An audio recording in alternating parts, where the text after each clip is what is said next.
opportunity to play Shen, and maybe if you're a top laner, who plays top? I did for this game, but I typically Yeah. It's don't. gonna be Yeah. punch usually.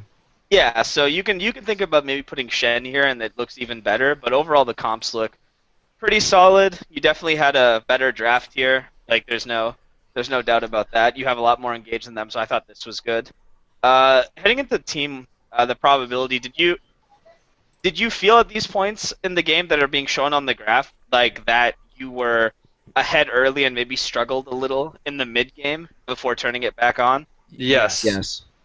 Yeah, and so typically with these comps, so let's look at these, right? So Alawi, super strong at one item and a component of a second. Gragas, jungle item, a Sheen, whatever his second item is. All their champions are super strong at two items, whereas your comp kind of dips, right? Because you're really strong in lane.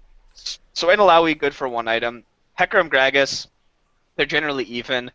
Gangplank, Malzahar will have an advantage at two items. Gangplank will flip back at three. And Sivir, Braum, Israel, Sona, it's sort of dependent on Israel stacking his tier. So depending on how fast he gets that tier, it could have made this a little easier. But I definitely like. We gave up first blood, the bottom lane, because they played early game really. They played the very first blood really well because they forced the Sona flash when they invaded, and then they bounced the wave back toward them. They did a really good job of bouncing the wave back toward them, hitting two, and then having Gragas come down and gank, and that put us behind where we couldn't push them, leading to like the first dragon. Yeah, I think they got first blood, but I think I got first blood on you got top first lane blood almost top lane. immediately, and then Yeah. I actually stayed in the bush after she teleported back. We got a second kill on her immediately, so I got Swain ahead immediately. So both side lanes. So you basically traded your bot lane. Yeah, and that's why you can see yeah. like, Sorry, go ahead. I was just saying, you can kind of see that here, right? Because like really early on, they get the advantage. You neutralize it back, and your champs are one item here at 73%. As soon as they start to get components, it becomes difficult again. Especially because if the bot lane's ahead in this scenario, Ezreal has to stack his tier. It gets slowed down, and Sivir doesn't have to build a stacking item. She just has to get her Essence Reaver, her Shiv, her Rapid Fire. It doesn't really matter. But once she gets to that point, you're going to be at a bit of a deficit, and it looks like what ended up happening is once the game started going back, you started winning more and more team fights as the game went on because your champions just outskilled and you had much better fights. Just guesstimating based on that dip, I think that what turnaround was that the bot lane teleport gank that we had that kind of went awry? No, that would was early game. They got the first blood. They kept us under turret. The warding we'll talk about later, that we could bottom lane couldn't ward because we were always stuck under our turret because it's Sivir, right? And we can't engage onto a Braum either. Yeah, and Ezreal. And obviously Ezreal's spike comes at like 25 minutes. It takes forever. And they were able to get two dragons on us. But it turned around when we had a good team fight, I want to say, in mid lane because Sivir was bot. And that's what that point when it turned around. Yeah. And that was probably the 26th minute right there, I want to say. The kills. Yeah, that makes a lot of sense because it lines up here, and as you get more towards 30, you get the good fights, and there's your turning point fight. Okay, that all makes sense. Things you can take away. If lanes like that start to get doomed, like if your bot lane's that doomed, you really have only two options. Either you call your jungler to just babysit the crap out of you, or he snowballs topside. Now, what a lot of like super high level teams would do is after the second kill, they would actually just go 4-man top and say like screw the laning phase so they don't get this dip that happens here. So what would happen is after the repeat gank where you get killed or you can't really lane, like when you can't lane anymore, walking back to that lane is like suicide. Right. And so what teams do, for example, on Cloud9, something that we used to do a lot of the time, if one of our lanes couldn't lane, we'd be like, all right, we're 4-manning a side lane, like let's go. And since the advantage you had was topside, to avoid this, you could have just 4-man top and crushed that tower out, and you might have been able to neutralize where this game started to feel a little out of control. So worse, you're probably trading a tower there. Yeah, and because you get the long lane then, you have a huge lane now where if they shove in, your AD carry gets it. There's a tower bottom that your fed top laner can go do things on, and it creates more options in the mid game where you're going to be struggling anyways, and when you get the long lanes of farm, it doesn't give them as many options to really punish you for it. Let me ask you a question about that 4-man. so that I understand it properly. At that point, 4 people are going top. Are we leaving the AD carry in the bottom lane at that point to try to farm, or is the AD carry going top, and then who is going No, bottom? I think he's saying He would. Boss. You all 4 pushed on top turret. All right. Yeah, And so, then- so what would happen? I have a marker. This is brilliant. I'm glad this is to have this. pretty good. Yeah. So you would die here, right? So you two are back in base. You just concede this tower. This tower is conceded, and you just run top. You swing and take this tower. And then Then you Swain goes bot. Yeah, and then Swain can just go bottom because Okay. the thing is, if we trade these towers and this wave pushes back, now your AD carry has free farm in this lane, and if they take this tower, Swain can shove, and then Swain can basically just like go wherever he wants on the map. Yeah. So this also gives you the option, because Swain's snowballing after 4-manning this Rift Herald. Put that on Swain. He can go sit bottom for 20 minutes, and it nullifies where their spike happens, essentially. Gotcha. So, Okay. We'll keep And that in mind. that's assuming that because bot lost as hard as they did anyway, we're probably giving up first, maybe second dragon, and just taking other things that we can on the map in order to compensate. Yeah, so when you're behind or you're at a disadvantage, the way it works in League is if you're ahead, you never trade. If you're even, you trade where you have advantages, and if you're behind, you trade. That's kind of the 3 rules there. So in this case, because you have an advantage top, and your bot lane can't lane bottom because Sivir's going to permanently shove you in, then you just want to end the laning phase and get out of there, so that Ezreal can stack his tier more safely.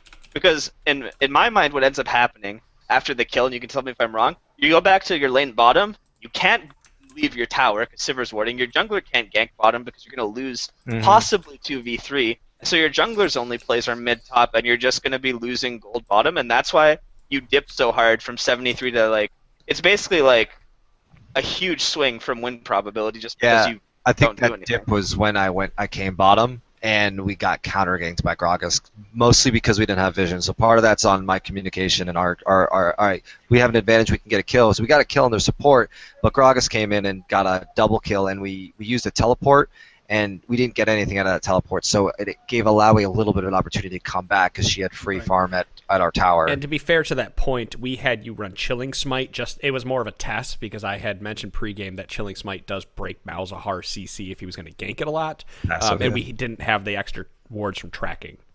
And Yeah. Ooh. Yeah, that's actually pretty smart adaptation, I think, to do the blue smite.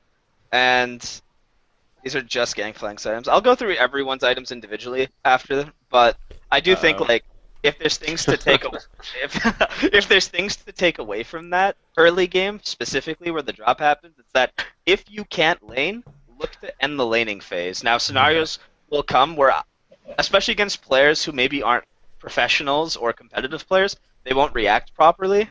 But in situations where they match and things like that, then there's too many variables to really go into right now. But the general consensus is if you can't lane, bot lane, you can just go top. Now, if top lane can't lane, you have to 4-man. You still have to 4-man essentially bot, or top laner just looks to roam and make plays. It's a lot easier to make this play when bot's the one getting a gangbang than top lane. So, and you can, so your swing comes back here. I want to see this actually. Yeah, you're losing by about 3k gold. I just want to see what the fight is here that happens. I remember this fight. You guys took mid tower off a kill.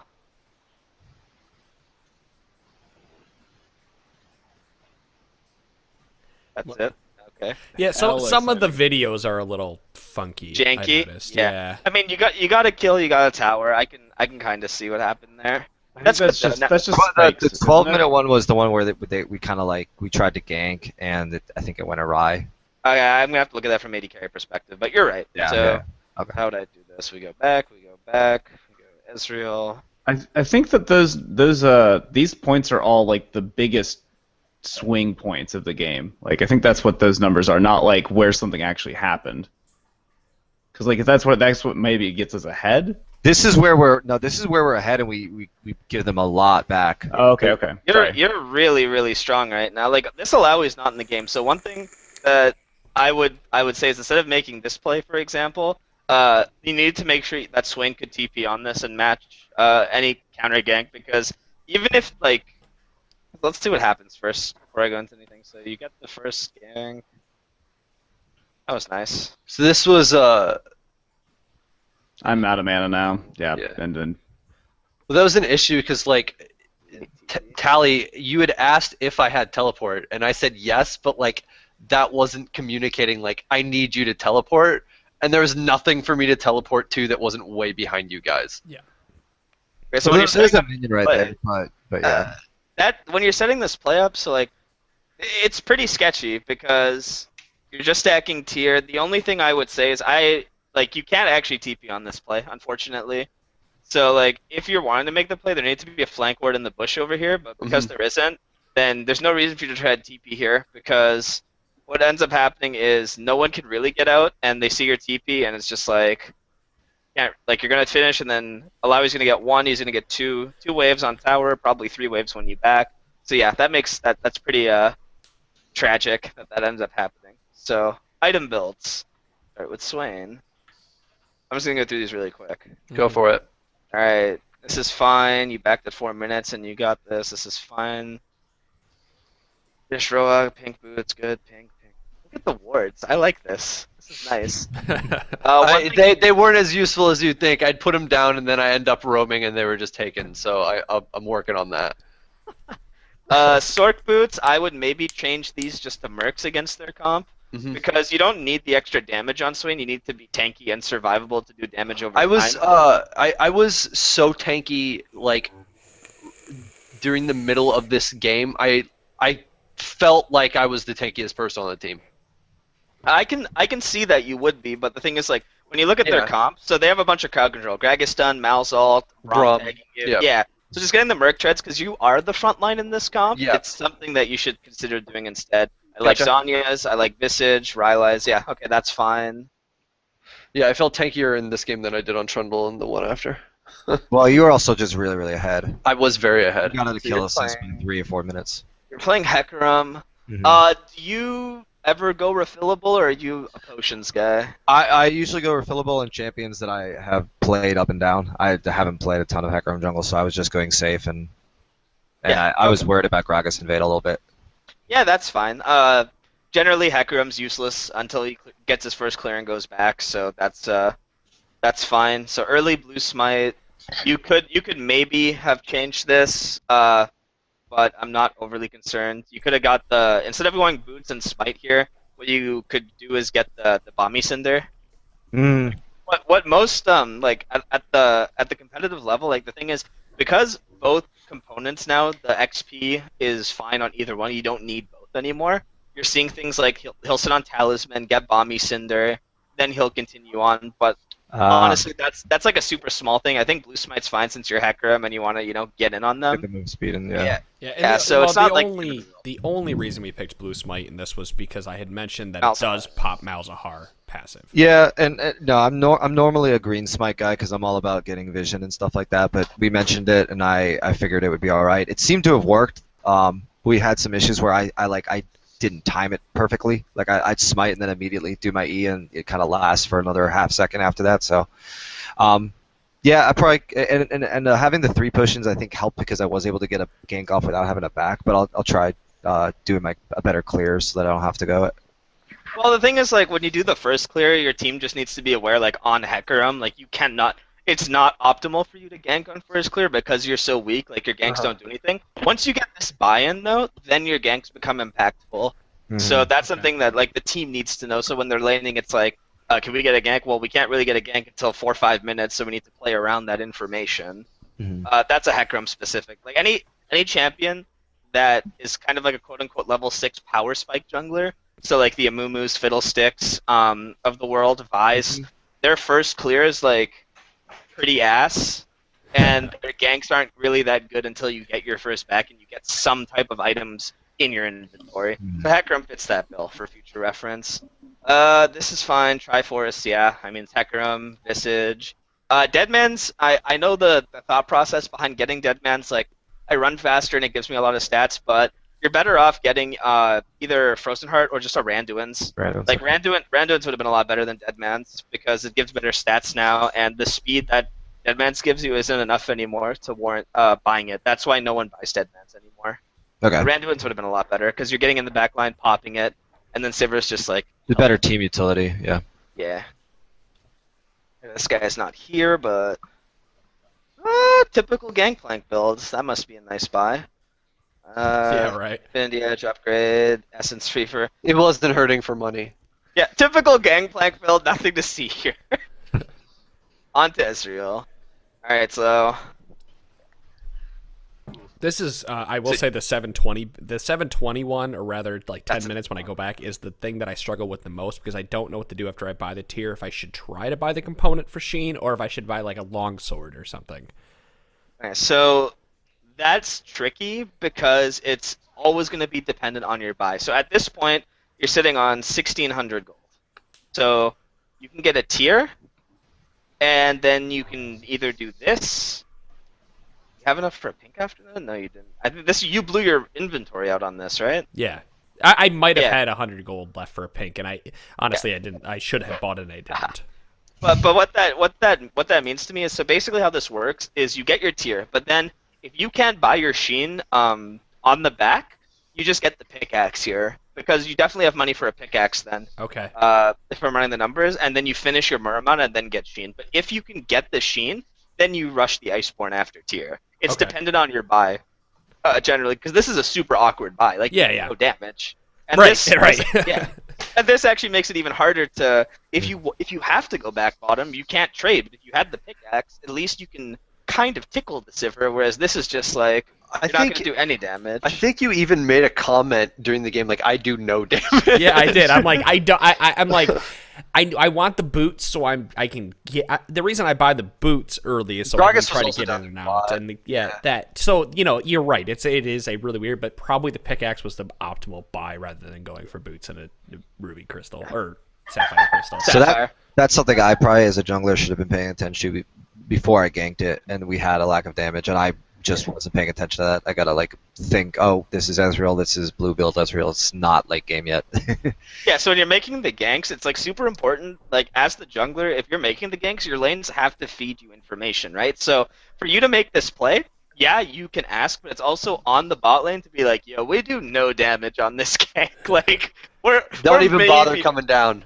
Yeah, like maybe we'll get a kill. Yeah, but- and I think No? you guys were shoved in, but you weren't like dying over and over again. I don't think so. We I didn't probably could have die just in left you lane alone. phase, Yeah, really. I could have just left you guys alone instead of Yeah, so- forcing it. If this is a pickaxe, you can lane safer for sure. Somehow you survive 3 minutes, which is. Oh no, you died. You died. Yeah. Never mind. So you get the Sheen, okay. You have to go back again because you get killing probably.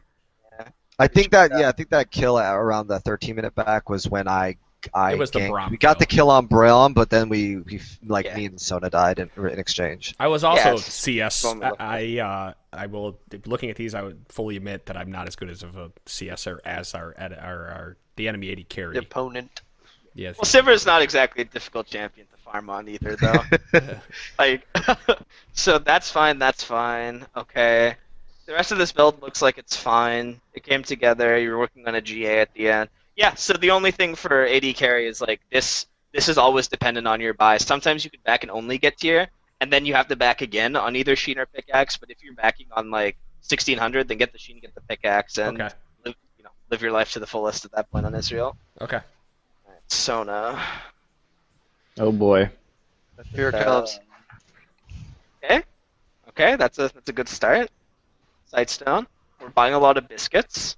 I'm really hungry. That's like Oh, freaking that hungry. happens. That happens on the Rift sometimes. I think I went double pink only once. I think that might bug because I think I sold one after a second buy, but I might have gone double pink both times. This is good. So we rushed an Ardent Sensor over finishing our. What? Yes. Okay, so I was making sure I didn't miss it. So, what was your thought process? I'm actually curious. Like, what were you thinking behind this? So after the new changes to Sona, which did just get hotfixed a little bit, I saw her as more of kind of a healing utility support in terms of getting out. Since you now get all the CDR off of your ult, you're getting a lot more heal shields. Well, just getting all those auras out constantly. And I've played with and liked the Ardent Sensor and the what's the Mikhail's. Like kind of boosting that instead of going for damage, especially considering we were kind of not doing very much in lane. I understand that might have been us losing damage early, not going for Frostfang, but I think we had Gangplank who could. I don't think he really benefits from the attack speed that much, but it was for Ezreal, and top laner was Swain. Swain definitely doesn't benefit from it. It was more for the increased heals and shields, which I also know is about to be unique. So Yeah. that doubling up on those isn't going to be so useful. But that was my thought process. Okay, so getting the Sightstone is good here. Getting the cooldown boots are good, but the reason that you will see most supports go finish their spell thieves and turn it into the Frost Queens is because it gives you a lot more utility than the Ardent Censer will in this game, right? So with Frost Queens, you have your spooky ghosts that can just like you can shoot them out whenever you want, and you can have catch potential with Sona. You can spooky ghost, you can maybe ult someone. Whereas like with Ardent Censer, like okay, it's a good item on Sona. There's no arguing that it's a good item, but within this composition, it doesn't really give you anything that's like super valuable, especially with like an Israel, a Gangplank and stuff. Like having the spooky ghosts to have more chase potential and like start fights, slow people down, keep your gold generation going is a lot better because it also gives you like necessary stats on Sona. Gives you base mana regen, which you absolutely need on this champion unless you're like buying a tier.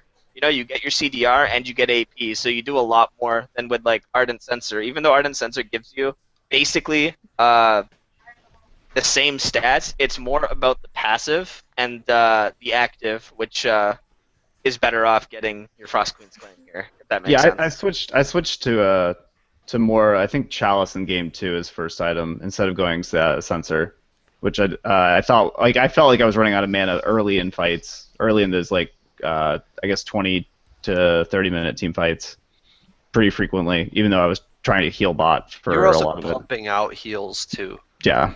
So Yeah, you can't pump heals out with this build. Like there's no way in my eyes that at this point with Ardent Censer that it's going to be as impactful. Yeah.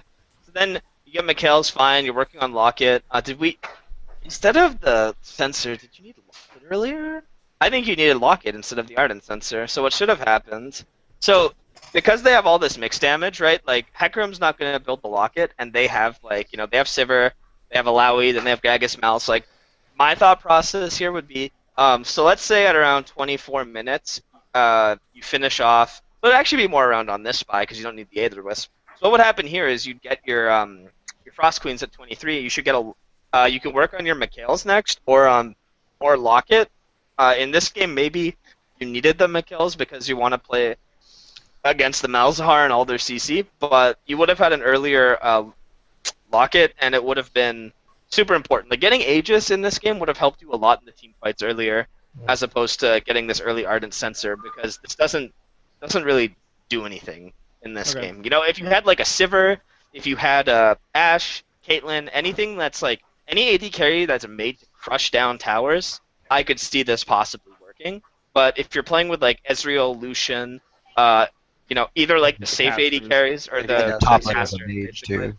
Yeah, so I don't think it was optimal, but you just flip that into finish your support item, grab a Mikhails, work on your Locket. All right. Okay, so then we'll go to laning. So we'll just go down the list again. Swain. Jesus. All right. So you dominated the crap out of this lane. That was a little dip. That was when I went bot, and like he was able to catch up exactly from that wave differential. I had just dropped the pink ward before that had happened too, and as soon as I teleported down, he took that out. So that must have been sometime because that gank bot was at 12 minutes. What? That would be like teleport gank was 12 minutes. Was it? Yeah, I'm looking at it right now. Okay. I thought it was way later than that. It was a 12-minute. You can see the dip though on the TP plays right here, by the way. Yeah. So, and this would have just been like this is when their probability went super high up, and there was a couple bad fights we had said. So I'm assuming what happened is he just got more off of the bad fights. Well, the him being able to catch up and finish another item, like it went from me being able to basically walk up like EWQ and half health to be able to zone him back as much as I wanted to me not exactly being able to do that anymore too. Yeah, So, you can see it right here actually. Yeah. So here's the TP play, and then you go back top, and he's gained another level. So he's gotten ahead of you now Yeah. by about half a level, and now through all the fights, he's just ahead of you by half a level to a level the entire time in XP. And you match it at around like 33 minutes when we start getting the good fights again. Yeah. But think- that's where the dip came from the TP, and then just continuous like. Well, it's like back fight. Alawi never left lane otherwise. Like, Yeah. Yeah, It- she was um, forced to use TP just to get back the lane because yeah. after, and then she got killed again. And I think that she started like dominating and getting back in around 20 minutes because we were having some skirmishes mid lane, and she was getting decent ults off and like getting a lot of damage down. And I think we started dominating again once Swain got his like Zonya's and he could just kind of absorb. Well, a the lot of thing, that. like, as soon as I got Zonya's, I could just walk into them, take half health worth of damage and Zonya's, and they couldn't do anything about it. And they didn't have anybody. I think Malzahar ended up burning ult on me once or twice, but they couldn't do enough damage to me to kill me before I could Zonya's afterwards. So I mean, that I can see that kind of highlighted here in where it was right your damage difference. Like you're just like dominating. Yeah. 5 minutes, and then like now I don't do as much damage, and then power spike. Let's go.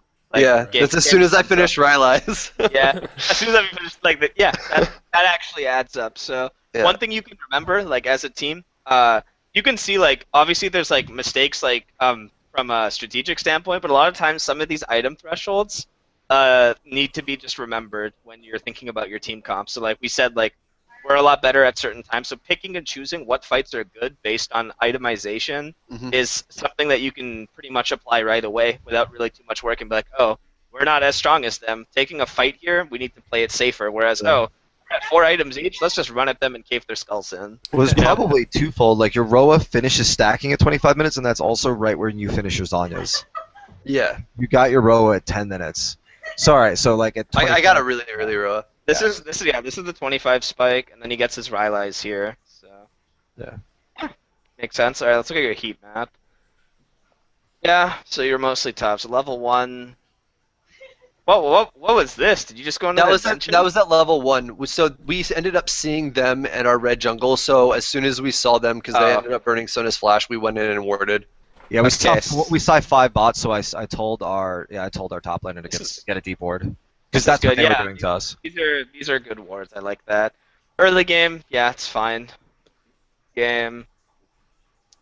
There, if you notice, like for a lot of this game, there's really not a lot of movement from top towards bottom. So obviously you don't really play the role, so it's not like as big of a deal. But just Yeah. like in this mid game area, like this should not be a thing. Like Gotcha. this needs to be like, oh, we're like you want to use your AD carry to move around the map to crush the tower. So if Swain's sitting top, once you crack this tower, what are you basically crack mid, and then there's like no attention, or Swain's not moving anywhere. So I would say this we need to be more aware of. Late game, you're all over the place. Yeah, it's late game. That happens. Not too concerned. Warding. Let's see. Yellow trinket. Good. Yes, when you have pressure, putting it in try is good. Put one behind you to prevent the dive. Jungle entrances. That's all pretty standard. You only didn't have to put many wards in the early game. I was yeah. It was also because like with Tally coming up and ganking for me early and us getting 2 kills, he warded on his way out. So like yeah, and he did Yes. that twice, so I didn't have to burn the extra. yeah, that makes sense. That's pretty standard. Mid game's fine. Late game, your wards are all over the place. So yeah, I mean, for playing top lane and just being stuck top the whole game, these are like pretty standard wards. I have no issues with that. And you contributed 0.02 your team's. Ooh. Nah, that's fine. You can see the dips here. Did it, boys? How useful were the wards? Let's see. 1. You saw people on all the wards you put down actually in this game. That's actually pretty impressive. That's a rarity because sometimes people just like. Well, it was really interesting because like after we had gotten that jump, the other like right when Alawi started getting strong as well, Gragas came top and they He ganks tried behind diving you, me at Mark turret Uncle. 3 times, and like they would just miss everything, and Gragas would roll right back around in that bush that I had warded and would try it again, and they just kept doing that over and over again. Yeah, I mean, it's one of the rarest thing. Like as a jungler, like I'm taught to like avoid wards, so this is like pretty interesting to me that happened. But Well, overall, I mean, here go ahead. we've spent what 4 seasons analyzing this game. I would hope it would at least have decent warning at this point. jeez. I don't know what you're talking about. I'm by far the worst warder out of everyone here. 100%. Jungle Hey, warning wait. map. Let's go. Okay, so let's just look at the jungle laning really quick. I'm curious. Nothing too crazy. You farmed a lot better than he did for most of the game, actually. Mhm. Ekram. But he also had a gold advantage a lot more because he was getting a lot more kills early on. That makes Yeah. sense. And then you brought it back by the end. Okay, that makes sense. So Yeah, I mean, he's got a better ganking champion, and I got a better farming champion that scales better with items. So I tried to farm up. I tried to get opportune ganks in mid and top, and I did that one bottom, and that kind of wasn't the best. But I'm surprised that he's up so much even in the beginning because I got a kill and assist within the first 4 minutes. but if he traded them back bottom, then it kind of Yeah. nullifies I guess he it. got first blood, so it nullifies it. And then obviously some of the skirmishes, and then you get the good fights, and you Yeah. narrow this. The CS difference throughout the game is pretty standard. Like you're playing against Gragas, you keep 10-15, that's pretty standard. Maybe you could have gone a little higher, but overall this is fine. Obviously, maybe if you lose like a couple team fights and you're dead for like 50 seconds, yeah, you'll crush your CS lead and go the other way, but that doesn't matter. Levels, about. All right, this was 2-level advantage at 22 minutes. I also But a lot of these mid game fights I was dying really early in fights. Like I was getting my combo off, I was going in, I was going deep, I was getting like a good You didn't get your disruption. Trinity till 26 minutes. That's Yeah. why you kept dying until then.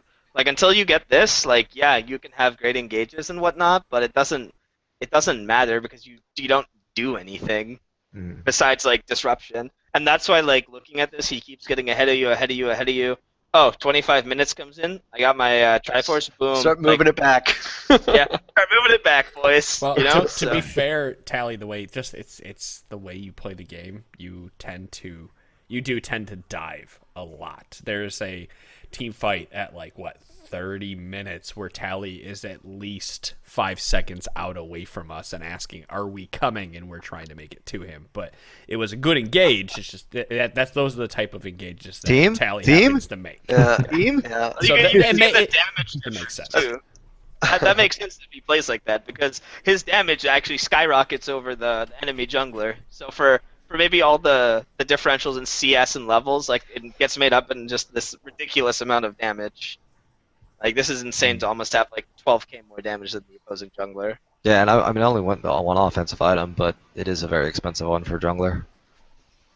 So level 1, bit of So level 1, you weren't posted up? Okay, so I went mid lane and I put a ward in the far side of mid lane, right there. And- Yeah.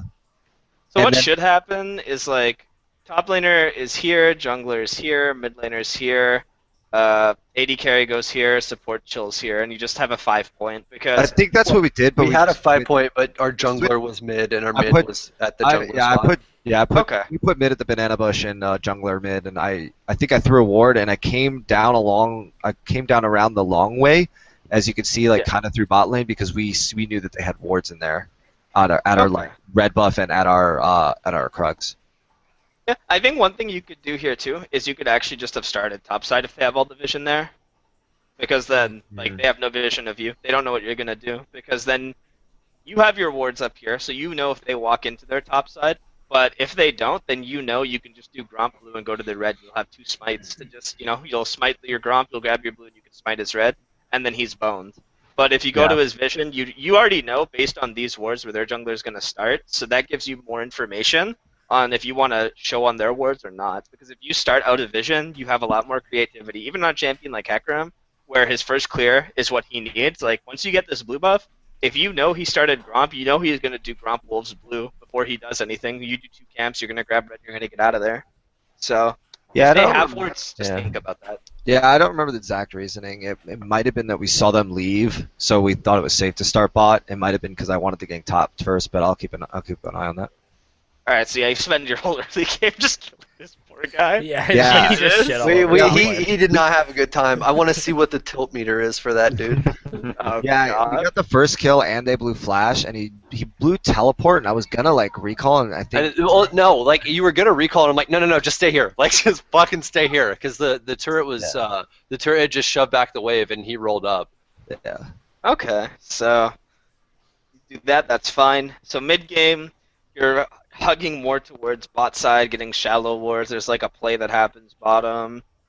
That would have been the TP play. Mhm. But mid game, it doesn't look like there's like as like a lot of the skirmishes are in like the mid area of the map towards like dragon side. It looks like more think than I got anything. Yeah, I think I got like one deep ping cord that stayed there for like 15, 20 minutes. But what I'm curious about is there's really nothing going on where you're pathing like up here except to clear your camps. So Yeah, is there never another opportunity for you to come back and just repeat kill this guy? I Or think there was a focused? lot mid. Like it looks like I'm mid and bot, but mostly I'm just coming around mid, and we get Malzahar a couple times. There might have been some return kills from them too, just because Malzahar's dots and whatnot. I think most of it was like, all right, Swain is just like shitting on Alawi by himself, and I tried to help mid lane a bunch, and then around 12 minutes I tried to help bot lane, and it kind of goes awry. 12, Yeah. 45, 13 minutes. I can see like why you're spending time there. That makes sense. Like you want to make sure he doesn't pop off too hard. And like, yeah, and Mal's I think blew a flash. Like our mid laner said that he blew flash, so I'm like, all right, let me get this Mal's because he's done that flash. yeah, that's good. Late game again, all over the place. That's how late game is. Not too worried. Trinkets. Let's see. Early game. All right, aggressive, good. These are all good. This is the level 1 trinket. I'm assuming you just pop Yeah. in the lane. Yeah. Okay. Mid game. Is this? So you got a wolf That spirit, but that's it? Is that really the only word you had? I think I switched to sweeper, and I got the blue smite, so I might have had a lack of warding besides pink wards. And I think I got a pink ward out at some point in that game that stayed there for a while. Oh, here's your pink at 4 minutes, but then you're not Yeah. buying another word. Yeah, I the think rest of the game. that 4 minute. I think that 4 He's minute- yelling at us about fucking words, and the dude's Yeah, not he even was buying a talking about goddamn music pig. the whole time. No. You I am keep like defending yourself. We I'm get it. 99% sure that pink wards sat in their jungle for like 15 minutes. Okay, that's fine to have the one pink word, but here's the thing. So I So, shouldn't have sold. I you're- shouldn't have got sweeper. Well, if your pink word's like sitting here, and all your pressure is like here, Yeah, no, that's where it was. It was on the other side of their wolf camp in that bush. it's like right here. Yeah, exactly there. Okay, so that's like these two are like decent like sneaky wards, but like the thing is, when you're setting up an objective, you like as a jungler, you and the support have to use pinks to like set up the vision so the rest of your team can place wards. So if you're setting up dragon, like okay, this ward's fine, but if you're setting up baron, what's this gonna do for us? You need to make sure there's a pink here, here, here, here, here. So we can't set up these 5 pinks unless you and the support are getting these 2 pinks together. So that yeah, I thing think becomes by the time obsolete. Baron rolls around, I was buying pinks again, maybe. Oh, maybe No, it you wasn't. didn't buy another fucking pig, dude. It tells you right there. Unfortunate. There's at least one time. There's one time he said, "Hey, make sure to buy a pink. I've asked you 3 times now." So That was even so better. well. I know. Hey, Whale was watching, by the way. If we're gonna draw a conclusion, your friends All right. cannot lie about words they buy on men. That's just a tragic. That's tragic. It's okay. You know what's So- funny? I bought way more wards than I usually buy because of this. No, I This swear is to God, I great. looked by I love this. I'm so sorry, that Telly. ward. That ward lasted from 4 minutes up until 25 minutes. I'm looking right now. It doesn't matter though, because it didn't reveal anything. This No, it did. Oh my God, we saw Gragas This pass is over the that word issue. so much. This Well, is the do you issue. see that This on this? this is their jungler. This is our jungler. Yeah. There's a little difference in terms of the vision, but like to bring it back in, like yeah, like okay, it's funny. It's like that actually is pretty funny, but quite frankly, like the only thing I would say is the only times I would say that you should buy awards. So we'll go back to your item builds. Here we go. 894 gold. So 400 and 350. That's 850, or that's 350. You can't buy it there. That's fine. Can't buy it there. Definitely. Actually, yeah, 650. No, you're backing right on enough gold to get all these items. This is definitely, you could have bought a pink here when you bought your. Yeah, I think. Yeah. Dinger. Well, the 21 minute. It looks like it was still up until about 24 minutes. So I think that was my thought process. Was hey, that pink is doing work and it's still up there. I don't have to get another one, but I don't know. I definitely think sitting on pinks in inventories is super important. Like Okay. you couldn't have bought it with the Sheen buy. You definitely could have bought it with Nashers here. When you're backing at 28 minutes, you could have bought a pink. When you're backing at 30 minutes, you could have bought a pink. 34, you could have bought. Like you could always buy one and keep it in your inventory. But if you're not used to just sitting on a pink so you can replace your vision, I can understand it. And because you don't have green smite to deal with Yeah. Malzahar, I very rarely in team play without the green smite. So that was like infuriating because I wanted to place down wards and I shouldn't have. Maybe I should have kept the warning Yellow trinket instead of the trinket. sweeper. Yeah. I think that would have been a really good idea That probably to would've been kind of. better. Yeah. Yeah. And late game again, there's only one wolf spirit, so I mean, there's no vision coming from you after the 10-minute mark this game, which is a little tragic as a jungler, but No, you know. that's normally what I yell at other people for. But yeah. You literally did. That's fucking No, hilarious. hey, you told me to go. I did. I know it's fun. The ward efficiency though, I like that. It's an efficient ward like What, that one ward that lasted 19 minutes. this. You contributed like See, that's all a lot of people. until the ward dies, and you contribute 0. But yeah, there was some contribution. So you on that one ward you caught 5 people, so it's not bad. You Is got that one 5 here. spottings or 5 different champions? This is 5 spottings. The red one behind it. So why isn't it? This is just 5 times that you Okay. spotted something, and this is. I'm actually not sure why the one's in front of it. That's actually a visual error. Interesting enough. Did you tilt this game? No, you didn't tilt. Nice, good for you. That's good. Tilting is not good. Just wait, you've got bot lane still. We're about. No, we didn't tilt at all. Wait, Like I have you, to check. Where's the Swain tilt? No tilt for Swain. Good job. we didn't Great tilt job at not all. tilting, guys. I never tilt. I'm always relaxed, baby. Come on. Gangplank's warding. 20. Okay, this guy just like littered the map for you guys. Holy moly. So 3 wards early game. Wail our Lord and Savior. I was yelling at them enough too. Like in the late game, like post 25 minutes, this is what a good warding map looks like. Like he's sitting on yellow trinket, so it's like it's a little odd in terms of stats, right? But when it comes to the vision here, like this is a lot of vision that he's putting down, and so the rule of thumb that I always have, like this probably doesn't apply like to anything non like LCS or Challenger, but I always said like get pinks on every back. I would say like if you have money, like buy a pink ward. It's 75 gold.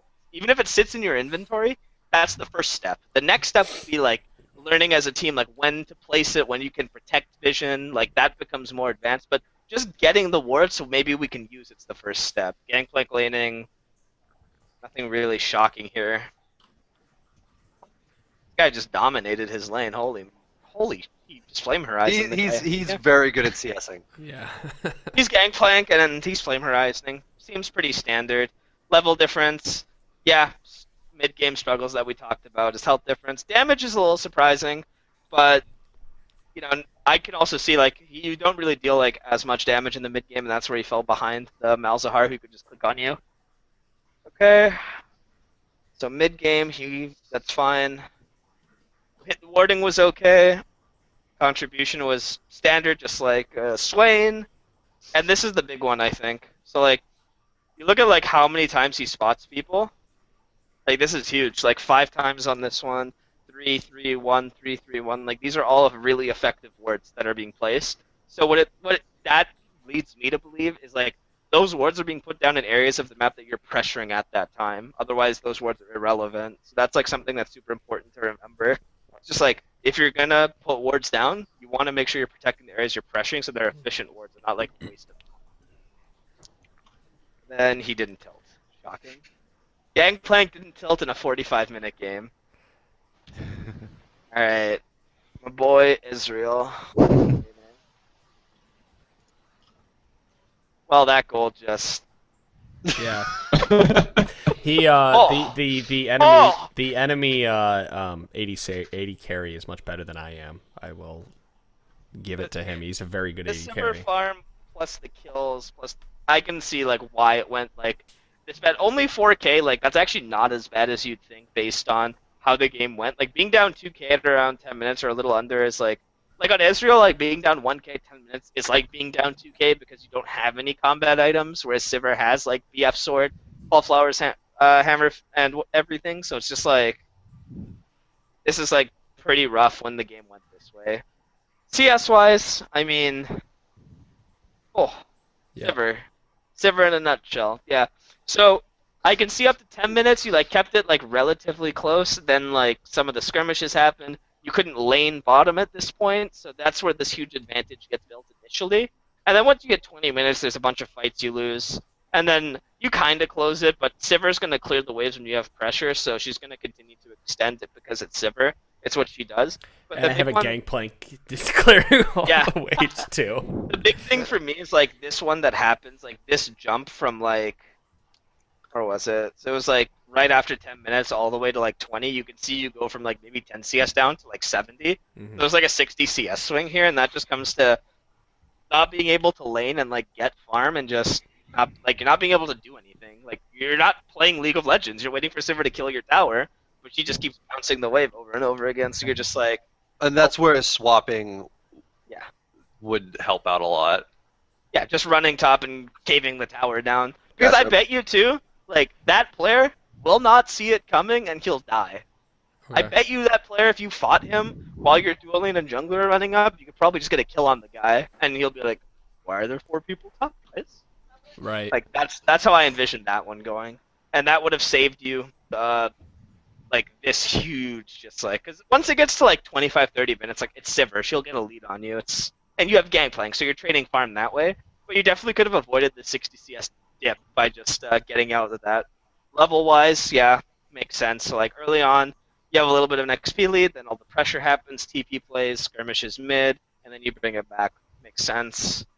Health difference, pretty standard. And then she obviously deals more damage because you have to scale the whole game. And you can see the points of the game you bring it back. So you bring it back after 30 minutes, which is fine. And then she obviously does more damage, probably just relieving pressure and hitting people. Mhm. But you brought the damage back, and that's pretty important because once you hit that threshold, you should be fine. Heat map, level 1. Yeah, standard. Early game, standard. Mid game, again, like you just sat bot, which I didn't think was like maybe optimal. You ran mid a few times, but you see there's like no action towards sending the 80 carry top side. So once you either A get this tower or B like the mid game starts, there are times where Dragon's down, for example, where you can send your dual lane top to crush that tower down to create some lane that's long. But by keeping your bot lane and top laner just stagnant in their lanes the whole game, it's kind of like they're just sitting there, and either you're slowly losing and farming, or you're slowly winning. Yeah, So we trying, just played it trying like to make, solo queue. yeah, so trying to at least make a play somewhere. It doesn't even have to be the right play, but looking and trying to make a play is the most important thing. Because after the game, anyone above like silver elo can look at a replay and be like, "Oh, I did that wrong," and then they can be like, "Oh, what could we have done differently?" So you have to first make the play. But staying bottom here is really bad because by the time the late game comes, yeah, like we move all around again. That's good. You get some action top to get the inhibitor and things like that. But by not moving for the first 25 minutes from the lane, it just means like it made it even harder, and you had to pull really good fights to come back. Okay. So, wording. Let's see. Early game, yeah, pretty standard. Mid game, yeah, blue trinkets. Got a couple in there. Got some pinks, 2 yellows. So yeah, that's like the 15-minute period where you were just able to trade farm, and then you're using your blue trinket to control vision around Baron. So this is all fairly standard. I think that's fine. In the early game, I think this, unless you're shoving, obviously this is a better word to keep in your cry. But if you have like shove advantage, this is fine. One thing you can do too when you have pressure in a lane is, so if you're shoving to their tower and you have trinkets up, just like walk into his jungle and pop a ward over here and just walk back. Okay. Like same with top. Like if you're shoved in here, just like walk into his jungle, pop a ward, and just walk back. Like the thing with that is like when you have like lane pressure, like a lot of the time when the wave's on the tower, it's not like you're gonna like standing there and hitting it. It's like yeah, that's fine. But what you'll notice a lot of teams doing is when they have like a priority in the lane, right? They're using that priority to either set up dives or get vision. So when you have priority in either of your side lanes, like ward, ward. You can put wards anywhere. These are just like the two best ones because if you pop your one ward like right here, this is called the Lemon Nation ward. You go on both sides. This is what Lemon talked to me about a lot. But when he placed this ward, basically it just means he can't do either of these and he can't go either way, and you know he's there. Mhm. And so if you pop that, it's fine. And then this is called the Ozone ward because in Season 3, MVP Ozone abused the living crap out of this ward and no one would pick up on it. The pink And it's in just there? like, yeah. we throw it's- pinks in there all the time. yeah, so the Ozone one I saw was good, but just when you have like lane priority, making sure you can get the deep vision is better than maybe placing wards like right in here. And then Gotcha. once you're getting pressured in, and you're kind of just hugging your tower, it would be really advantageous not only to have the ward here, but like pop a ward like literally just over the edge. Right. Because there's a scenario where they just like shove in mid, they just go Roll down. super safe pathing, and then they just come behind you. Yeah. So those are like the ones that are like super important. If mid lane ever has priority, I mean mid lane, what I do is like if I'm playing something like LeBlanc, I'll do this cheeky thing where I'll shove in, I'll double you over his Raptors, pop a ward in here, and just double you back and leave. But if you ever have mid lane priority, like these are the two best areas to go get your deep wards.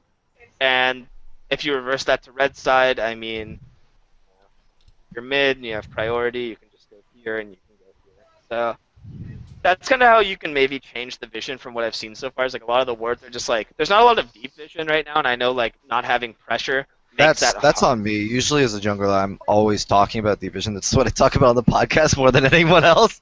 But I just didn't have my trinket, and I normally honestly keep on the yellow trinket even if I have the green smite for a little bit. But I just for some reason I switched immediately. I think it was just because I thought I was going to be ahead and I was going to want to deny vision, and I just didn't. I didn't think about it. Yeah. That's I mean, on me. vision's a team-based effort. Like, yeah, like definitely you should have put more vision. Like we saw that, but like when you're laners, like if there's a ward here that tells me bot lane at some point had pressure and could have walked in and put a ward. When top lane has a ward here that tells me at some point there was an opportunity for him to just walk Walk in there. Yeah. So when you have pressure, look to do that stuff. Obviously, the jungler, like your jungler, should be able to tell you like where their jungler started and stuff, so you have an idea of like maybe if we walk here, we'll run into him.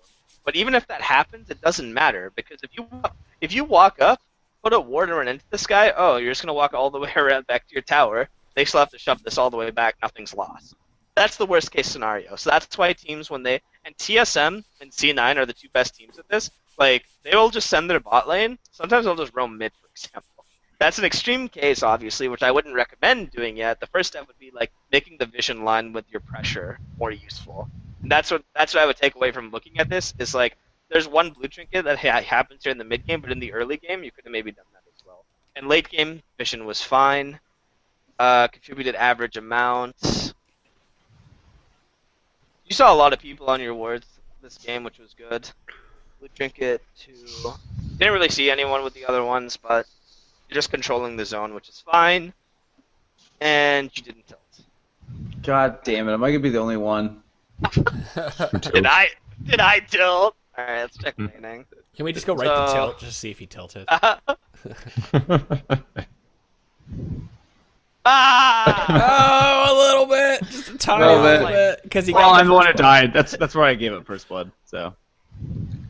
At CS, you're a Sona, no one really cares. Well, it's not Braum. Braum's getting the CS. Yeah. He gets the Targans, you don't need Yep. it. Gold difference, like 5, yeah, this is fine. Like, you're within the same level difference. One level both ways is fine. Health difference, you should always have the advantage. Yeah, he has advantage a lot of the time, that's fine. Damage difference, you do more damage. Yeah, okay, so that's a pretty standard Where's the laning. healing difference? I want to see that. Healing Yeah. gun difference. We don't look at healing difference. I know. That would be pretty dumb. Unfortunate. Heat map. Alright, level 1. So you go for a little bit of an adventure too. You get the ward. Then okay, that's fine because we talked about level 1. Early game, that's fine. Mid game, couple of roams. There's a skirmish here, skirmish here. TP play, I was fight. too decided for a ward in Banana Bush. Yeah. Yeah. So again, same thing. Like there were opportunities to just like run the lane top, maybe when Dragon was down or if you had the chance, but Mhm. we've already talked about that. And then late game, you're pretty much sitting mid. You're controlling the Nash vision. You're top side. So yeah, again, Is this is all pretty standard movements. is the green? Is that any sort of engage? Any sort of fight? Or... Yeah. These are fights that are happening and skirmishes on the map. That's a lot more fights than I was seeing in the other ones. Yeah. Well, you're always fighting over the vision and skirmishing. So like, there's the Okay. banana ward, for example. There's the TP play. There's the fight that happens here. I guess there's a recall bug. Something happened there. Then yeah, so that's pretty standard. It's probably because you Alright. go back to base and you don't have any health, so that's why the base is Yeah. drained. I got out Alright. vision. Damn it. Did you though? Well, I don't know. Let's see. 23 out of 35 sightstone opponents full game. They don't actually give the number for. Yeah, they do. 35. So yeah, you got outvision by 12. It's not end of the world. So early game. This Wait. is pretty standard. So you're controlling a bush. You're pinking. I believe that's. I'm not actually sure what that is. That doesn't look right. The map looks a little wonky, but if I had to make an educated guess, I would say that's I'm the. Pretty sure that was on That's red try. buff. I'm pretty sure it was on try. Yeah, I'm gonna have to tell them to fix that. Actually, this looks really wonky. Yeah, that should be try. That doesn't look like any of the right things. It looks like a very nice artwork. Yeah. You definitely had more pinks on the map this game, which was good. Mid game, a lot of pinks here, red above it, outside the pit, banana. So this is all good. Again, because you're staying bottom, all your vision's there, that's fine. And late game, a lot of Baron control, a little bit of control. Okay, so yeah, overall, the vision game, pretty standard stuff. I don't see too much wrong with it. You're putting in the vision in the areas where you need to. Decent game. He just had more sightstone worked out than you because they had the pressure, so he was able in the mid game to just roll you in vision. At Yeah. advantage. Happens. So that's all fine. You contributed the most as a support. Shocking. All right. Shocking. Board revelations. Let's see what we got here. So this is good. A lot in the mid game spotted people, so that's really good vision. Late game, 5 on that. This is all the Baron vision you can see was like really good. All the wards you put down typically were pretty efficient. The ones in our jungle were just safety wards. I have no issue with that. And then tilt, like at the 2v3, you were tilting a bit, but then you slowly brought it back. Is the tilt That's- just like it's just because I gave it first blood, right? And because I did do a bunch of all chat that had a lot of swear words. I'm sure it was part of it. I don't know if that's included. That's definitely not part of it. But, Well, did you have to like force a recall after the kill soon after or something, or? I don't know. I don't think so. No, that 3 minutes is the first gank. That's weird. Yeah, That's 2v3. the first That's, gank, yeah. that's the gank. Then there's the 3v3. So overall, I mean, it's not too bad. Sona My blood died. pressure went down. Sona died just Yeah. after level 6 too. We tried to engage and I No, you I died. botched the engage. Did I die? Oh, that's when I died. You yeah, you I died, botched the yeah. engage. That's it. Just an absolute tragedy. Yep. Alright, so we'll finish off looking at team fight engagements for everyone and the spell efficiencies. So, back this.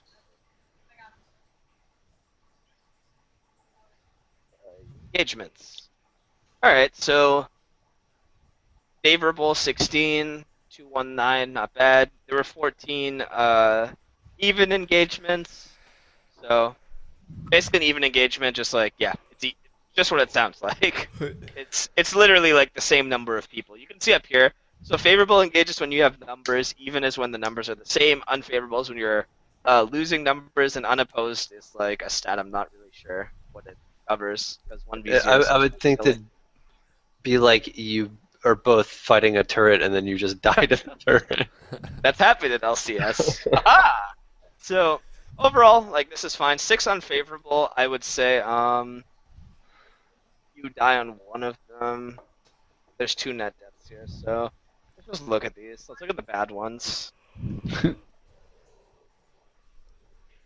Hope this video. All right, so there's Alawi and Gragas and Oh yeah, they all roll up. let him die. Let him go. This is a lost cause, dude. Get out. Save your own life. Like, the thing is, on this place, like, setting up the gank is okay. But, like, right here, let it go. Gotcha. Done. It's clear. honestly, be greedy, kill the tentacle, get the 4 minions, and then get out of there. Like, I only need to hear it once. That's it. like. You're fucked, Okay, Tally. and then let's see this other one. So how did this one go badly? You're 4. I on- eat into the turret. That's what happened, and I immediately I went, oh fuck, I engaged too hard. Yeah. Right here, you watch to the left. Boop. Oh, God. oh, that is. Yep. I eat and I went, oh fuck, I went too far. Someone thinks he's double lift. Yeah, that's And I wasn't there either, yeah. yeah. So I mean that one was just a mistake, like by eating in. So that one I'm not too worried about. The one bad one was just let him go there. Gotcha. Yeah. So those are the only 2 there.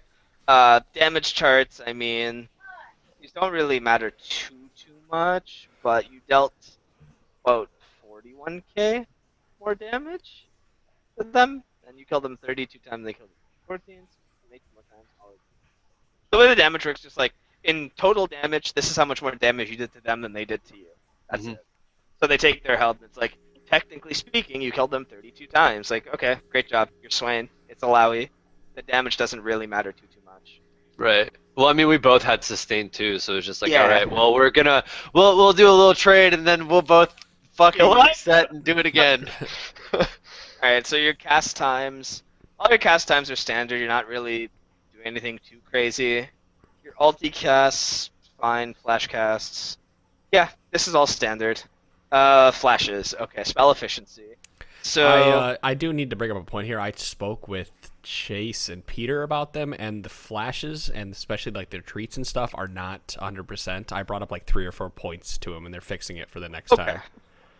Okay. So then we can look at it. I'm just gonna look at engages then, because I did feel like retreats were. I've never seen that stat myself. So Even the engages were funny because game 2 I flashed engaged, and they counted it as a retreat. And I brought it up All to right, them, and they're gonna fix it. I think it's so. probably a good idea. Then we just everyone gets an A+ on spell efficiency. We did it, boys. Oh my Yeah, goodness. not that I don't want to talk about it. I talked to them. They're like, yeah, we'll fix that for week 2. Well, flash engages and retreats, so 5 flashes total. I mean, I can see. Yeah.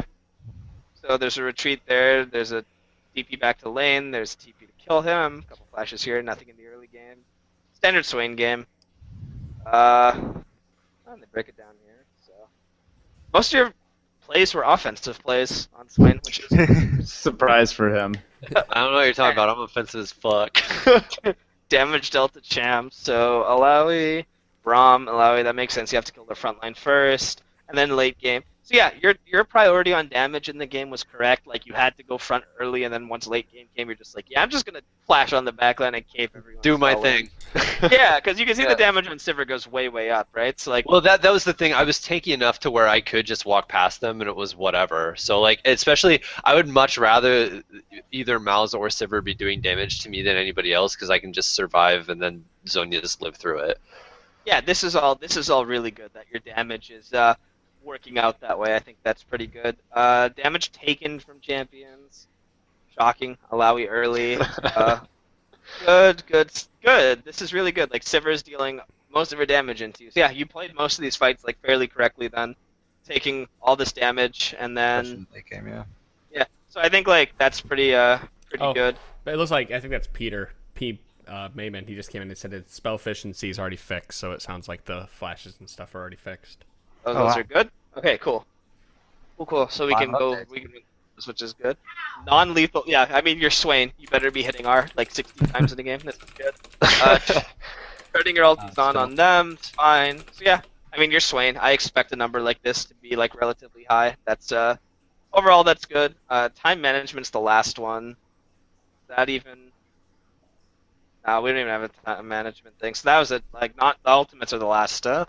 Thanks. Yeah, I mean overall from my standpoint on the gameplay from top side, I mean I think overall you did pretty much what you needed to do. Your build path was fairly standard. You had a good laning phase. We talked about moving around the map a little bit more. Vision was solid, and you didn't tilt. That's good. And obviously the one bad engage, just let him go. And then everything else like down here was like this was really solid team fighting by forcing the damage given and taken. So overall, that was pretty solid all around. So my pony. My Little Pony. All right, unfavorable. Let's see. The 1-1-2. So let's just crush through these and see. This is the one we just saw. I'm pretty sure. Where It is. This is the first one.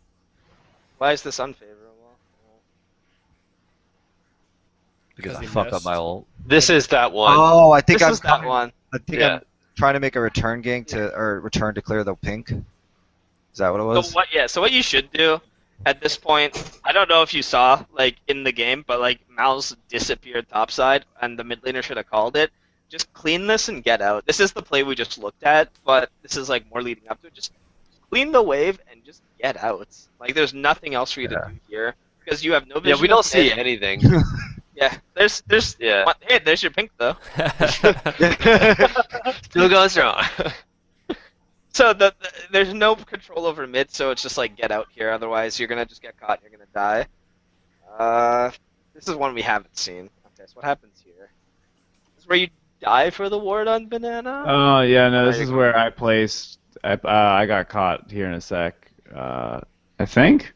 Oh no, we don't realize that. So their bot lane has backed and is running down mid, and we don't know it. We actually get a kill here, and I think they hard engage us. Or no? Yeah, you guys just stay there Yeah. a little longer, and then I was headed bot to clear Oh, back yeah. out because we had both just backed. Oh. Oof, that does not. Sivir just flashes forward. Hold Yeah, on. the Sivir just runs at us. Yeah.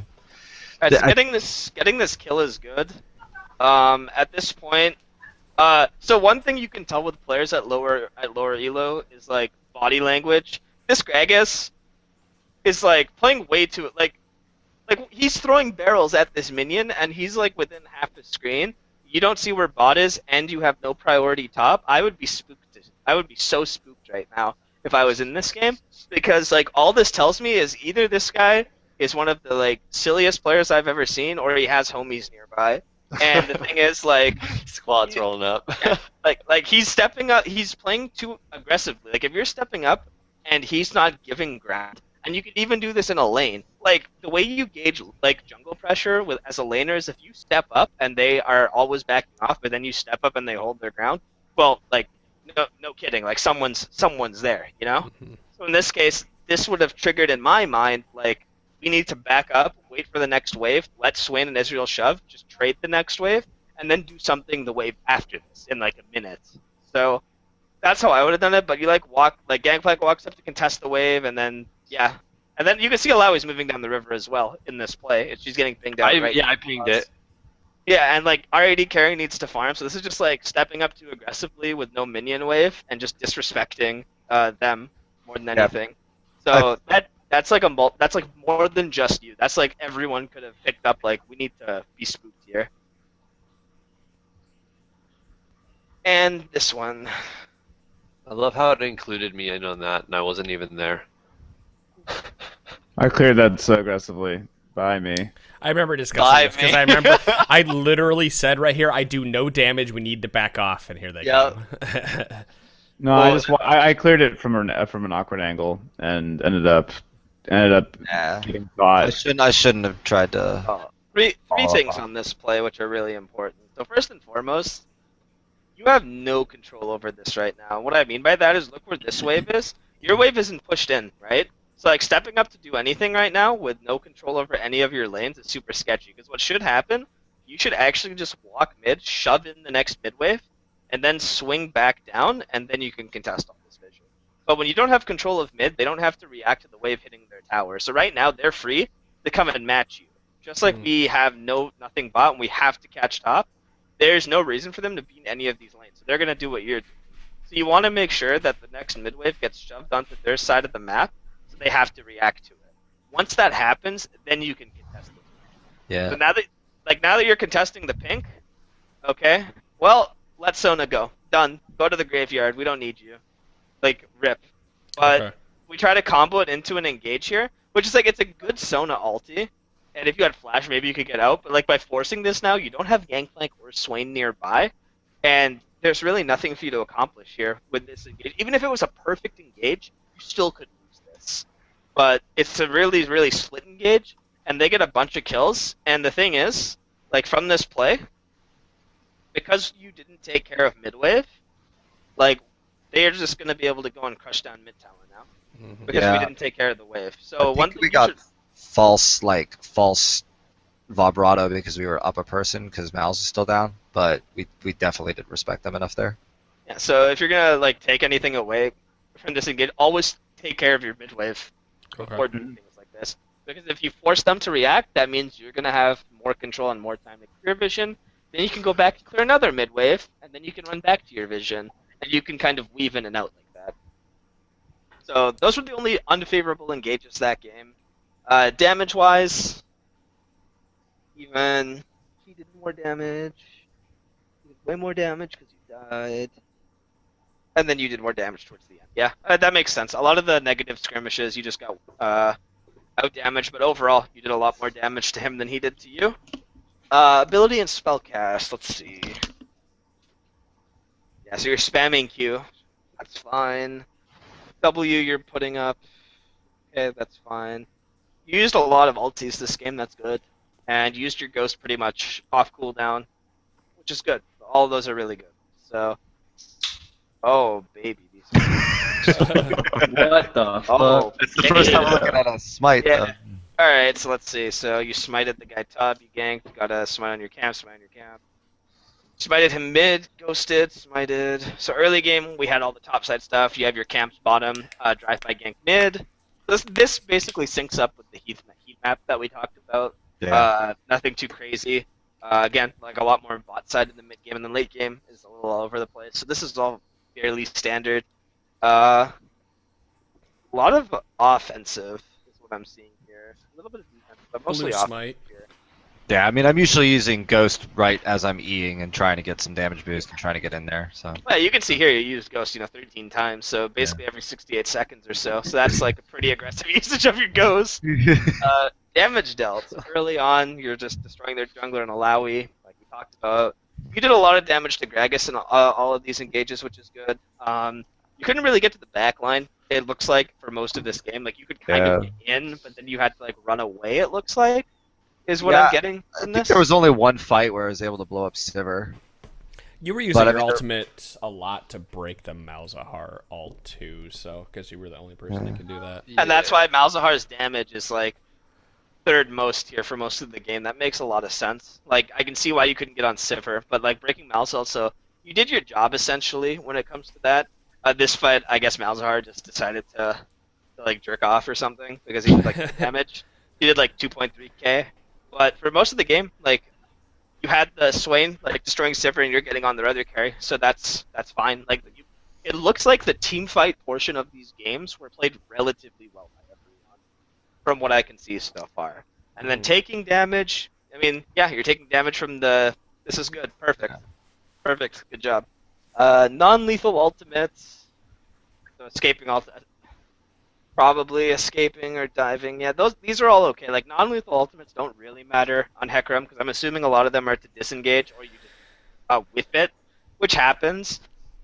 I think there was some of them where I did it and then it chunked them and they retreated. Yeah. Like, I And think that's that top. Yeah. Well, I think that one at top, she flashed through. So There was one like I ulted Sivir and she flash ulted away, but she came back into the fight at like a quarter health and I actually finished her, and that was one of the late game fights that rolled us into victory. But that's neither here nor there. Okay. So Toot your own horn overall, more. show off. Overall, I think for the most part, like, everything you did on Hecarim this game was good. Obviously, the warding thing is like pretty important that you remember. If you have the 75 gold, if you're not playing with Green Smite, it's really important to always have wards, because you and the support are the ones creating the vision line so that the rest of your pinks can be placed to set up the objective. So being more aware of that's important. I think when you're ganking, making sure you understand like which ganks are good ganks and which ganks aren't good ganks are important based on itemization. Do you win 3v3? What is the teleport status? Can we cancel TP? Can we TP? Do we have priority on mid? So all those variables have to be kind of thought about. So just making sure you gauge that is super important. But I think the team fights were good. The itemization was generally good. The warding, obviously, with more pinks, I think it won't be that bad. And then your engages, for the most part, were fairly good. Obviously, like the one engage where the Sona got caught, just let her go. Mhm. So pretty much that. I think like during that entire game, I was like, "Fuck! I wish I had green smite" about 3 or 4 times. So it's definitely something that I'll adapt to. Gangplank engagements. Gangplank engagements. Yeah, shocking. Lots of damage. Flashing. Wow, he didn't have to flash very much. He ignited on cooldown. Ulti quite often. This is all standard for him. Retreating flashes, ignites, defensive ignite. Yes, this is all relatively standard for Gangplank. He has pressure early. He's retreating mid. Like he's always retreating because he's playing so aggressively, which is fine. Offensive, retreat. So a little mix of both, mostly offensive. Damage dealt. Yeah, this looks like a Gangplank chart. 844%, no biggie. So this is pretty standard, a lot of damage. He pretty much blows everyone up in these fights. Damage is split fairly well, mostly onto these two, that's good with that. Where's most of his damage coming from? Mal, Sivir. So yeah, I mean, Gangplank has to get kind of close for his barrels. I could see why Sivir and Mal would be doing damage. They have to CC him or he's gonna carry the fights. Okay, and a couple of ultimates that might have whiffed on him. So overall for the Gangplank, I mean, standard Gangplank game. Like to me, this is the most standard of all the champions because like it's Gangplank. He farmed, he hit some ultimates, he's at mid. There's not really too much Forever. to say. Yeah, just did Gangplank things, if you will. So engagements. All right, unfavorable. Let's look at these two. Let's see what went wrong. This is the Sona one. You ended up dying here too? No, I walked out. All right, Right so that there. one- I was like, fuck it. They're dead. Perfect. And This was the This is Eden. the where you Oh, this is question. it. So we've seen you know what? for good old for research purposes. Posterity. Arcade shift. Ah, That was so team, good. Team Peel. Yeah, team, why are you Team not Peel. here? The double lift call. Yeah, I mean we looked at both of these. I think you know. You could have done differently on the second one. The first one, obviously, I think that's more of a team one where it's like just let the person go. That one's not too bad. Let's get your cast. So you're queuing basically every 5 seconds, standard. W'd a little bit. Yeah, I'm okay with that duration on those. You ulted almost every minute and a half. Had to heal quite a bit this game, actually. Flashed a couple of times. So yeah, all these cast times are pretty standard. You're not like blowing your ulti unnecessarily. You're not wasting mana on W. You're basically ing when you have to, and you're using your Q to farm. That's like super standard. Offensive heals. I don't know if these trades early game were offensive, but definitely One had of them was to try to save. I think both were try. One was to try to save Sona. I know that for sure. yeah, there's a defensive heal here and here, so we need to get those fixed. But yeah, so I know we looked at these. There's a flash retreat, which you had to do. Then again, you're sitting bottom. You tried to heal the catch here, retreat. The late game, a little all over the place. But generally speaking, these are again like the number of casts and like for all of you guys, these are probably going to be like standard numbers. A lot of the time when we look at these, it's more like with the lower elo players, like, hey, you ulted twice this game. What happens? Right. So like when it comes to like the cast times and differences, it seems like it's pretty standard for a lot of these. I think you flashed having 4 flashes or like 400 seconds between flashes is pretty normal for an AD carry, especially in a game where you just get to sit bottom for 30 minutes. So you don't really have Right. So that's fine. A lot of it, it's more retreat actually. 1, 2, 3 actually. Yeah, defensive. So it's a mix of both. I think some of these are misclassified because I know early on those were definitely defensive. So that makes sense. Damage dealt. You have to hit Braum. You have to hit Braum. You have to hit Gragas Braum. You have to hit Gragas Braum. Yeah, I mean, it looks like the damage split is fairly standard too. Like you couldn't really hit Malzahar. You could hit Sivir a bit at the end because she was playing more aggressively, which is not really sure why she decided to do that, but Yeah. it makes sense. Like most of your damage in the final fight was on Sivir, so you had to Gragas all game. So you DPS'd fine. You couldn't like Alawi. I mean, there's damage you're doing, but I feel like she wasn't really doing anything. You don't have to hit her. Not really sure what Yeah. the Alawi did. Alawi was on Swain and Hecarim, and then Gragas and Braum were trying to protect the rest, obviously. Yeah, I mean your damage split in the mid and late game fights are pretty solid, and the damage you're taking, well, that's a nice face. Um, late game, I'm a little interested how she was still putting up this much damage on you, mid and late. Bait But I don't know if that. bounces maybe. Yeah, besides the W, I don't see anything else that she could have done unless she ran in and suicided the. Sure. So this to me is a little peculiar, but overall, I don't think it makes a huge difference. If I don't remember, it might have been mid or late. I remember there's a team fight. She chunked me for 90% of my life. You That barely you can walked out actually of there. see it. There's a video of The it. cereal gets you back up to. She flashes over the wall, chunks me, and I E and kill the Gragas, and then just barely That makes sense, escape. yeah. I can see where that would come in. Okay, so yeah, I mean, you have to take damage from early, mid, and late game. The bouncing boomerangs will always inflate her damage numbers anyways, so that makes sense. Overall, though, I think if there's really anything to take away, it's just like in the laning phase when things are going poorly, look for opportunities to either salvage your lane or just abandon ship if it's that doomed. But again, if a lane is that doomed, like this means if you walk the lane, they can just kill you, and Right. that could have happened this game, obviously. So when a lane's that doomed, then you look to make the flip.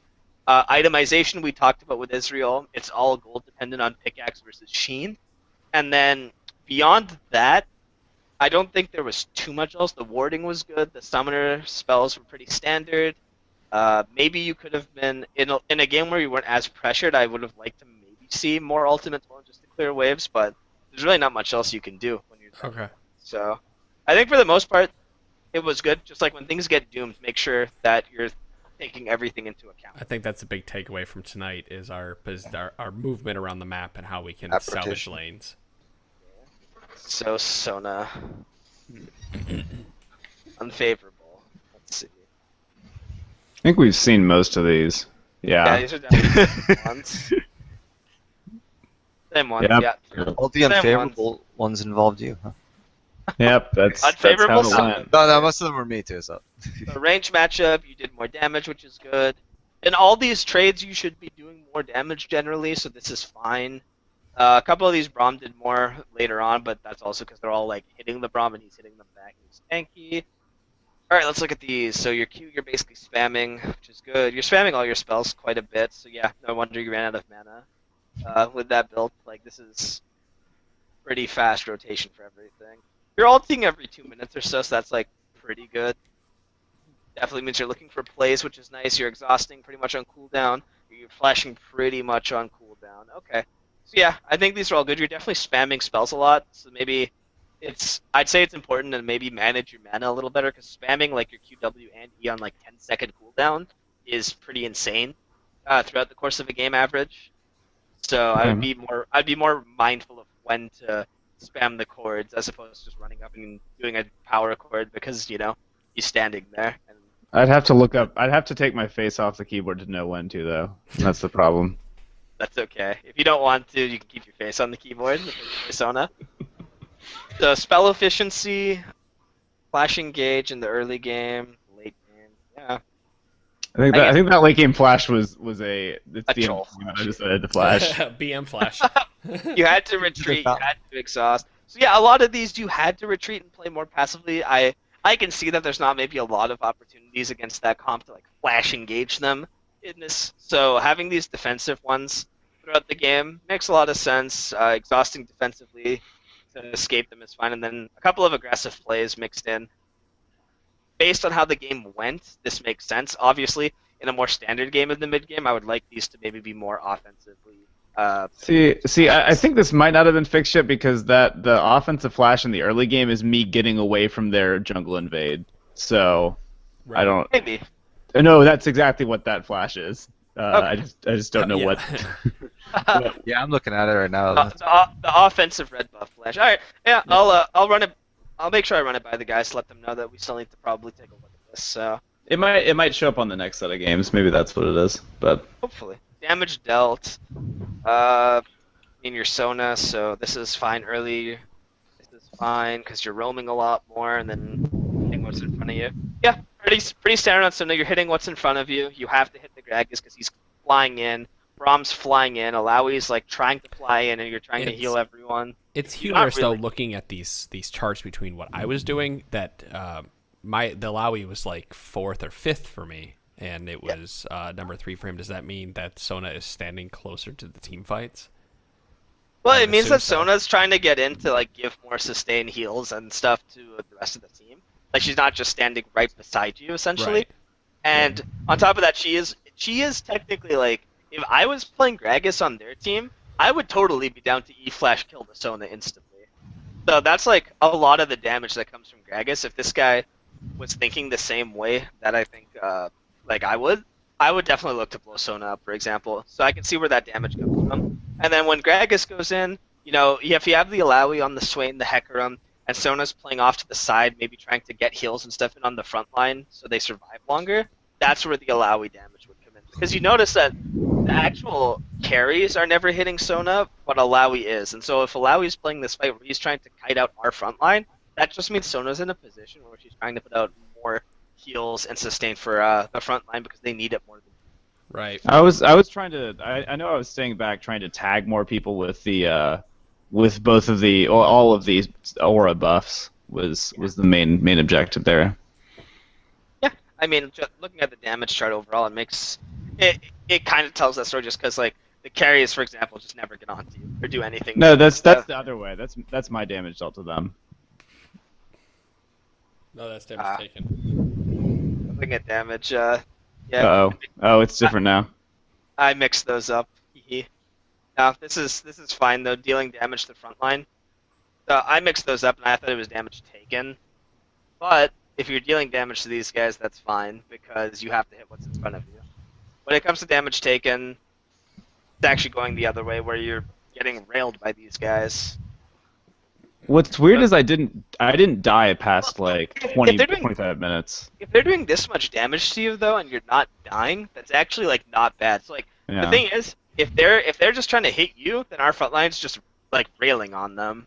And our back line, like our Israel should be able to just do safe damage. That's what I would take away from this. Because if you're doing all this damage to their front line the entire game, like the same 3 champions the entire game, and their carries are just kind of like playing really far back, but they're the ones doing the most damage to you, I'd have no idea, like, if they're not killing you, they're just going to lose the game, quite frankly. And like you can see, if she's doing 300% of damage to you in the mid game, in fights, or in the late game, and then they're losing, it's because they're wasting their time and they're not blowing you up. You know what I mean?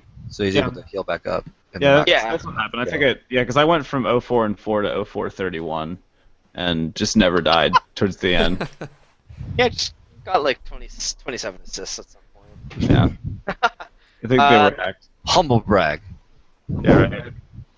Couple of ultimates that weren't so lethal. It doesn't really matter on Sona. I know you got caught on this one, for example, and they just wrecked you, which is pretty unfortunate.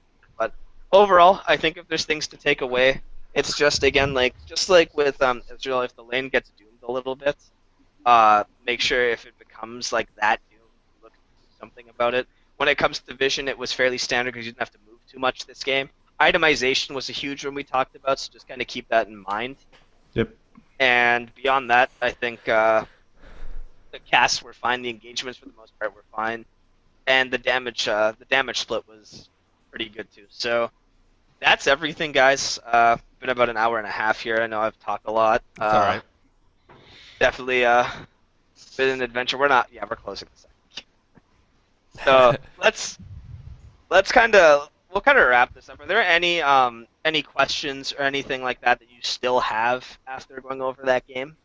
So next, I'm trying to think for pick and ban phase because we're doing a lot of swing picks and whatnot. If we're going to be seeing Anivia and Malzahars come out of the mid laner, which we think we're going to see some more of those control type of mages, should we be spending more of that time trying to take out objectives rather than play the laning phase out like we talked about early on? I think against those champs like Anivia and Mouse, like Anivia is really easy to abuse because you can just like chain kill her pretty early on until she gets her items. Like if you play Gragas, you just E-flash her and she dies.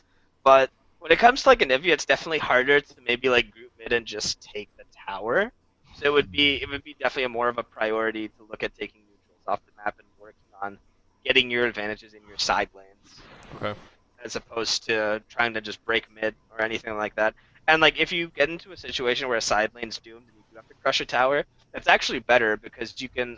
It might not be better per se, but it gives you the variable if you can move around the map a lot more. And if you can force a Nivea or any control mage with high wave clear away from mid, that'll give you the opportunity to win, basically.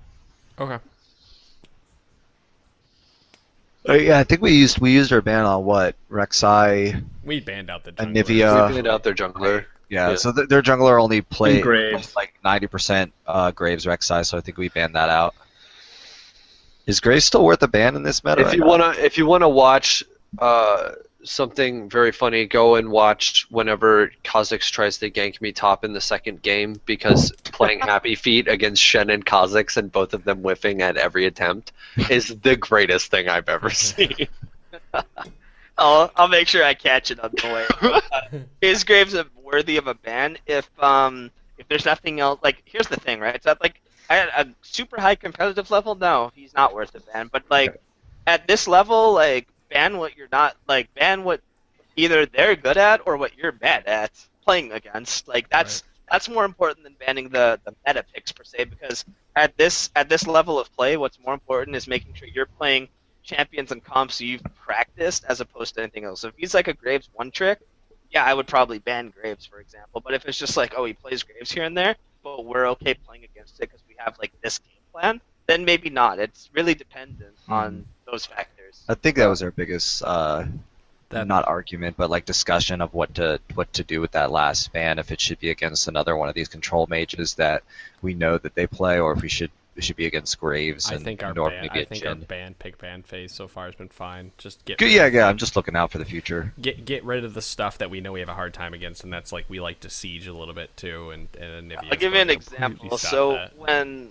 we were in LCS, when I was with Complexity a couple of years ago, we couldn't play against the old AP Nidalee mid for our lives, and we couldn't play it. And we spent we were scrimming like 9 hours a day, and in 8 of those hours, we were just letting Nidalee through and either playing it or playing against it. And then one day we're just like, you know what, dude? Like, screw this champ. We are not gonna deal with it. And so we just banned it 27 straight games in LCS and didn't give a shit. So that's like that's the level. Yeah, so that's the level of like if you cannot play against the champion or something, like it's totally cool to take it out. So that's we value that at the professional level. So definitely, if like you're playing in a competitive league and there's someone really good at a champion or you're really bad with it, like don't be afraid to just throw the ban on it, because even though there might be like a more OP pick that's given up, if you can play around that, it's better than giving them a champion that's gonna just like 1v9 you. Because in the one game we let it through, Zhao Weizhao got 22 kills. Jeez. And that was the last time we let that champion through. So, any other questions, guys, or are we?